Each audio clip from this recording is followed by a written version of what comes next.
నమస్తే అండి, welcome to Guntur రుచులు. ఈరోజు అయితే ఇక్కడ రెసిపీ క్యాబేజీ అలాగే పండు మిరపకాయలతో. ఇదైతే రైస్లోకి అలాగే దోశ ఊతప్పంలోకి అయితే సూపర్ కాంబినేషన్ అండి. చక్కగా రోట్లో నూరుకున్నట్లుగానే వచ్చింది, తొలకలుగా. రైస్లోకి అయితే ముద్దపప్పు కాంబినేషన్తో బాగుంటుంది, కొంచెంగా నెయ్యి వేసుకున్నా బాగుంటుంది. సైడ్ డిష్గా అప్పడాలు, వడియాలు, ఆమ్లెట్ ఉన్నా కూడా సూపర్గా ఉంటుంది. మీకు కూర అవసరం లేకుండా ఈ ఒక్క చట్నీతోనే తినేస్తారు, అంతా సూపర్ అన్నమాట. ఎక్కడికైనా జర్నీల్లో మీకు భోజనాలు పట్టుకెళ్ళాలనుకున్నప్పుడు ఇది కూడా చాలా బాగుంటుంది. మరి ఒకసారి అయితే ఎలా చేయాలనేది వీడియోలోకి వెళ్తూ చూద్దాం. పండు మిరపకాయలు దొరికినప్పుడు అయితే సొరకాయతో కానివ్వండి, ఇలాగే క్యాబేజ్తో కానివ్వండి, అస్సలు మిస్ అవ్వద్దు. ఈరోజైతే ఇక్కడ నేను క్యాబేజీ అలాగే పండు మిరపకాయలతో చట్నీ కోసం అండి. ఇది ఇన్స్టెంట్గా చేసుకునేదే కదా, మనం 4-5 రోజుల వరకు బాగుంటుంది, నిలవ పచ్చడిలాగా కాకుండా.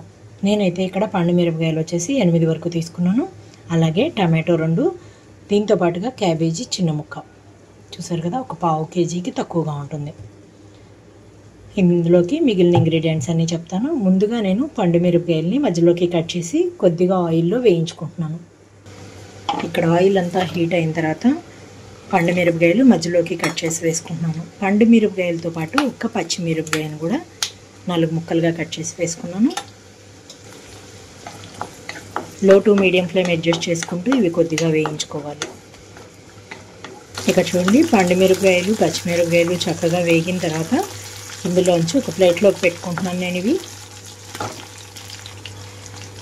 వీటన్నిటిని ఒక ప్లేట్లోకి తీసేసుకుంటున్నాను. ఇప్పుడు ఇదే ఆయిల్లో క్యాబేజీ అలాగే టమాటో కూడా వేసి వేయించుకుంటున్నాను. కట్ చేసి పెట్టుకున్న క్యాబేజీ ముక్కలన్నీ వేస్తున్నాను. పచ్చడికాయ కాబట్టి కొంచెం పెద్ద ముక్కలే కట్ చేసుకున్నానండి నేను ఇక్కడ. టమాటో కూడా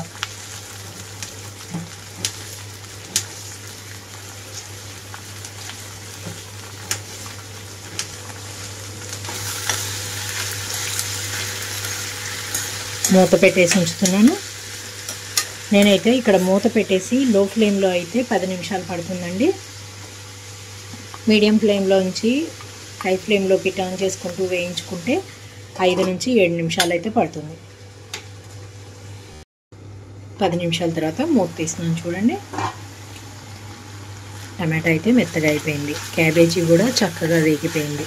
కొద్దిగా నీరు అనిపిస్తుంది అనుకుంటే ఒక 2 నిమిషాల పాటు మీడియం ఫ్లేమ్లో ఉంచుకోండి.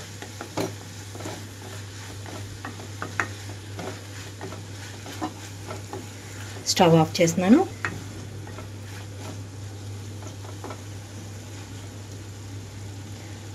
రెండు నిమిషాల పాటు ఇలాగే ఉంచేస్తున్నాను. స్టవ్ ఆఫ్ చేసేసి కొద్దిగా ఆరనిస్తున్నాను.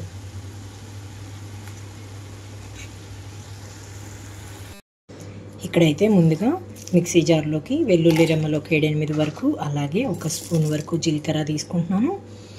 ఇందులోకి నేను ముందుగా వేయించి పెట్టుకున్న మిరపకాయలన్నీ వేసుకుంటున్నాను. పండు మిర్చి కానివ్వండి, పచ్చిమిర్చి మొత్తం కూడా వేసి ఒకసారిగా గ్రైండ్ చేసుకుంటున్నాను. ఇవి గ్రైండ్ చేయబోయే ముందే ఇందులోకి కొన్ని కరివేపాకు రెమ్మలు కూడా వేస్తున్నాను.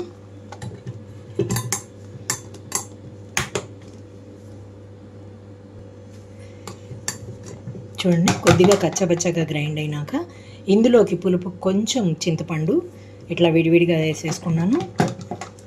మళ్ళీ కొద్దిగా గ్రైండ్ చేస్తున్నాను. చూడండి, చక్కగా గ్రైండ్ అయిపోయింది. ఇప్పుడైతే ఆల్రెడీ వేయించి పెట్టుకున్న క్యాబేజీ మొత్తం వేసేసుకుంటున్నాను.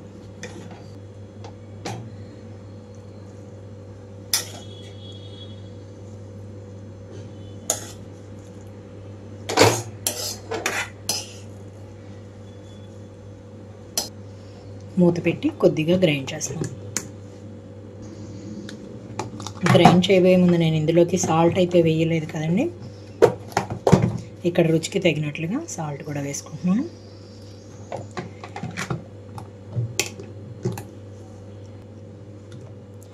చూడండి,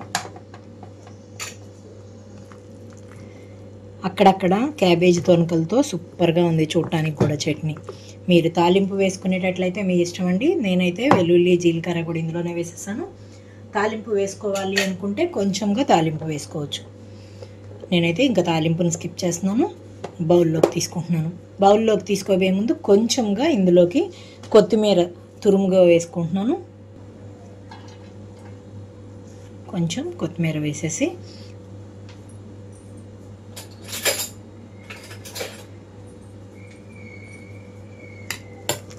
మిక్సీ జార్లోనే కలిపేసుకుంటున్నాను. మీకు ముద్దపప్పు కాంబినేషన్తోనూ సూపర్గా ఉంటుందండి. అంతేకాదు రైస్లో డైరెక్ట్గా కొంచెం నెయ్యి వేసుకొని చూడండి, టేస్ట్ ఇంకో లెవెల్లో ఉంటుంది. మరి బౌల్లోకి తీసేసుకుంటున్నాను. ఇప్పుడు చూసారు కదా, పండుమిరపకాయల చట్నీ రెడీ అయిపోయింది. మరి ఇక్కడ క్యాబేజీతో, మరి ఈ విధంగా కొన్ని వెజిటబుల్స్తో పండుమిరపకాయలు దొరికే సీజన్లో ట్రై చేసుకోండి, సూపర్గా ఉంటుంది కాంబినేషన్. మరి ఇంకెందుకు ఆలస్యం, మీరు కూడా ట్రై చేసి మీరు మీ ఒపీనియన్ అయితే కామెంట్ బాక్స్లో పెట్టండి. అలాగే మీలో ఎవరైనా మా వీడియో ఫస్ట్ టైం కానీ చూసినట్లయితే ప్లీజ్ మా ఛానల్ని సబ్స్క్రైబ్ చేయండి. అలాగే మా వీడియోస్ని లైక్ చేస్తూ షేర్ చేయండి. పక్కనే ఉన్న bell icon all option click చేస్తే మేము ఇచ్చే వీడియోలన్నీ మీకు నోటిఫికేషన్స్ వస్తాయి. Please encouragement. Thank you for watching. Thank you.